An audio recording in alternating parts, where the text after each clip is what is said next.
சென்னை வேளச்சேரியில் அதிமுக பொதுச் செயலாளர் எடப்பாடி பழனிசாமி பிரச்சாரம் மேற்கொண்டார். அப்போது ஆட்சிக்கு வந்தவுடன் வேளச்சேரியில் மழைநீர் தேங்காமல் நடவடிக்கை எடுக்கப்படும் என கூறினார்களே, செய்தார்களா என கேள்வி எழுப்பினார். திமுகவின் 5 ஆண்டு கால ஆட்சியில் மூதாட்டிகள் வரை பெண்களுக்கு பாதுகாப்பில்லை என குற்றம் சாட்டினார்.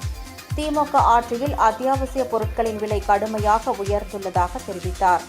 ஆட்சியில் சுதந்திரமாக வியாபாரம் கூட செய்ய முடியாத நிலை உள்ளதாக கூறினார். ஒரே ஆண்டில் 11 அரசு மருத்துவக் கல்லூரிகள், ஏராளமான கலைக் கல்லூரிகளை கொண்டு வந்து அதிமுக சாதனை செய்தது என்றார். தமிழ்நாட்டில் எது கிடைக்கிறதோ இல்லையோ கஞ்சா கிடைப்பதாகவும் பலமுறை சட்டப்பேரவையில் குரல் கொடுத்தும் நடவடிக்கை இல்லை என்றும் குற்றம் சாட்டினார்.